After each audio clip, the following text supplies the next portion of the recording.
Tanks have always been hard to miss on the battlefield.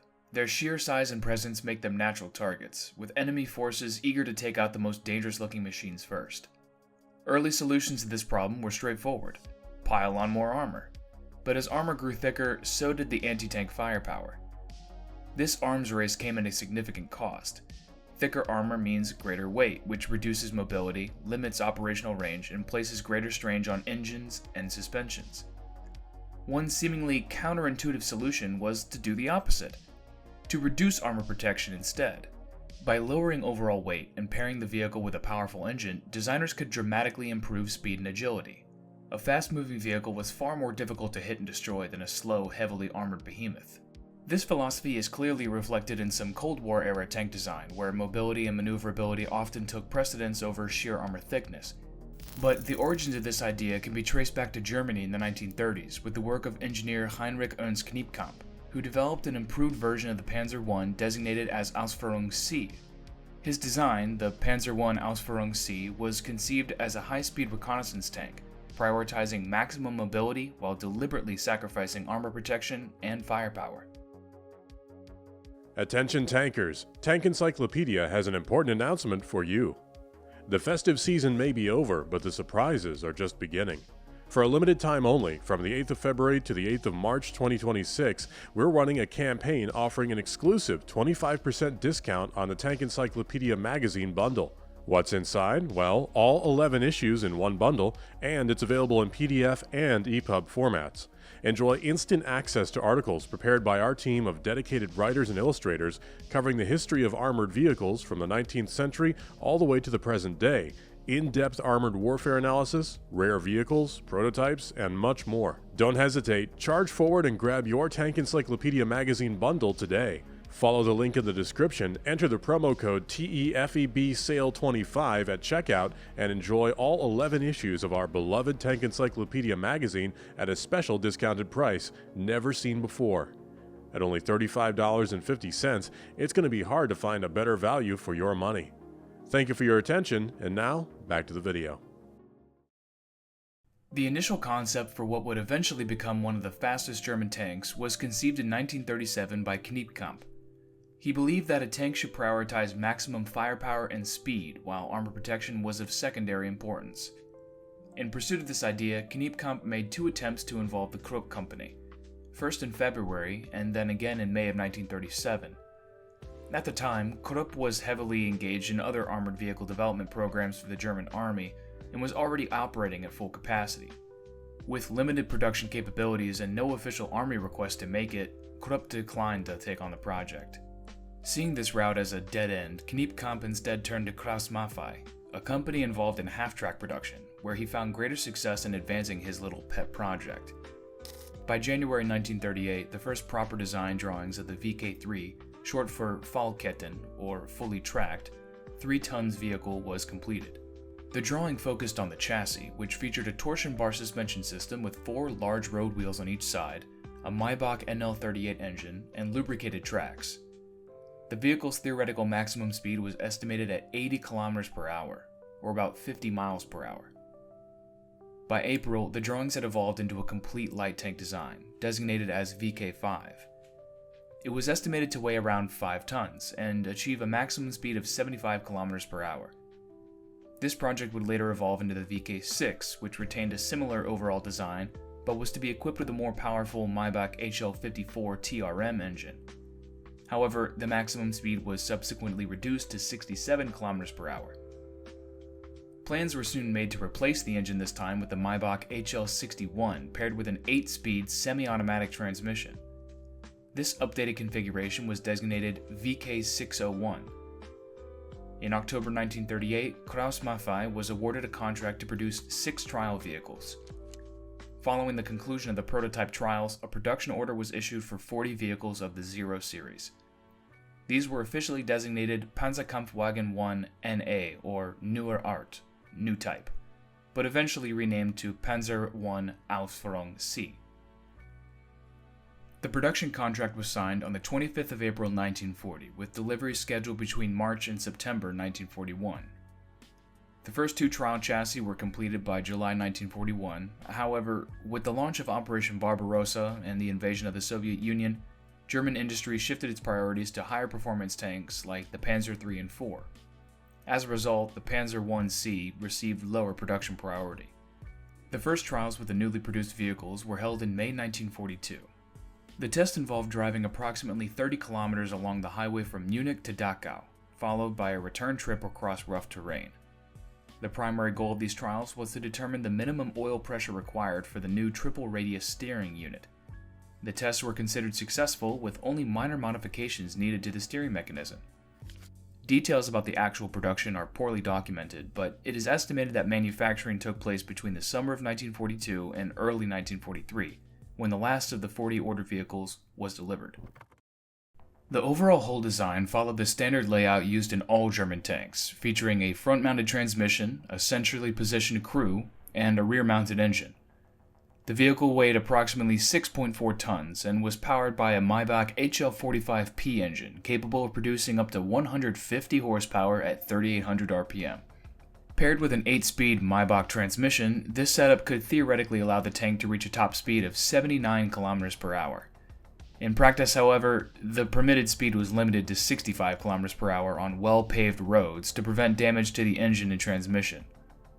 The Panzer I-C featured an overlapping torsion bar suspension system consisting of 5 road wheels, a front drive sprocket, and a rear idler. Shock absorbers were fitted to the first and last torsion bars. Due to its narrow wheelbase and short track contact length, the tank achieved an excellent steering ratio of 1 to 0.85. This was particularly advantageous, as it reduced the risk of track damage during high-speed maneuvers and minimized friction with the ground, making the vehicle easier to steer. However, the unusually short distance between the road wheels, which enabled such a favorable steering ratio, also introduced the potential for oversteering. In extreme cases, this might have led to instability or even tipping. Unfortunately, no records are available on how this configuration performed in practice. Each side of the tank was equipped with 52 lubricated track links fitted with rubber pads. The lubrication played a key role in allowing higher speeds and quicker track rotation. By May 1942, a decision was made to discontinue the use of lubricated tracks. At that point in the war, the Panzer I-C was seen as irrelevant, and both the lubricants and rubber were needed for more pressing military applications. As a result, even the previously manufactured vehicles had to have their lubricated tracks removed. Additionally, the original drive wheel was replaced with a 21-tooth drive sprocket to accommodate the new unlubricated track design. The superstructure beneath the turret had a hexagonal shape with flat sides. At the front, there was a large vision port for the driver, accompanied by a smaller one positioned to the left side of the superstructure. A small hatch was located on top of the superstructure to allow the driver to exit the vehicle.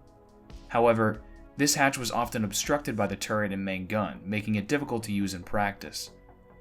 At the rear of the superstructure was the engine deck, which featured 2 large hatches providing access to the engine. Frontal armor protection consisted of 30mm thick face-hardened steel plates, capable of withstanding hits from a 2cm armor-piercing round. The side and rear armor measured up to 20mm in thickness. In a later modification, additional 5.5mm armor plates were bolted onto the sides to enhance protection. The roof armor was only 10mm thick. While the vehicle's speed was one of its more notable features, its armament was even more unique. It was equipped with a coaxial MG-34 machine gun as a secondary weapon and a distinctive main gun, the EW-141, a 7.92mm high-velocity semi-automatic tank gun. Developed from the MG-141 aircraft machine gun, the EW-141, short for Einbauwaffe 141, meaning built-in weapon, was a self-loading but semi-automatic weapon specifically designed for light tanks like the Panzer I. Its development was heavily influenced by the lessons learned from the Spanish Civil War, where the Panzer I was found to be woefully underarmed against enemy armored vehicles. The EW-141 fired a powerful 7.92 by 94mm tungsten core armor-piercing round, achieving a muzzle velocity of 1,170 meters per second. It was capable of penetrating up to 25mm of armor angled at 30 degrees at a range of 100 meters. A total of 94 rounds were carried for this main gun, with some stored in boxes inside the hull and others placed in a turret-mounted magazine that fed rounds automatically.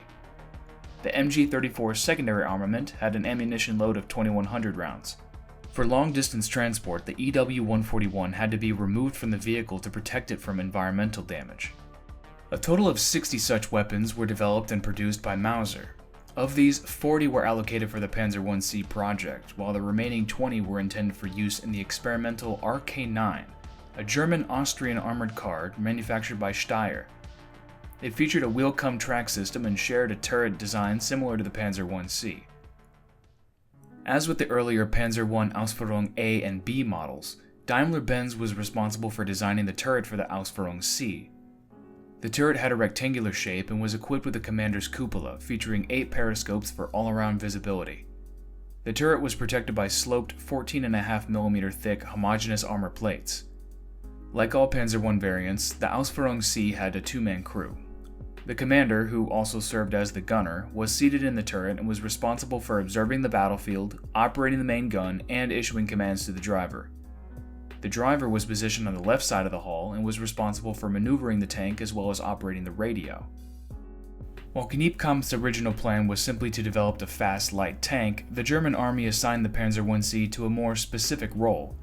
Thanks to its low weight and high mobility, the Panzer I-C was considered well suited for airborne operations and was intended to be transported by the massive Messerschmitt Me-321 Gigant cargo glider.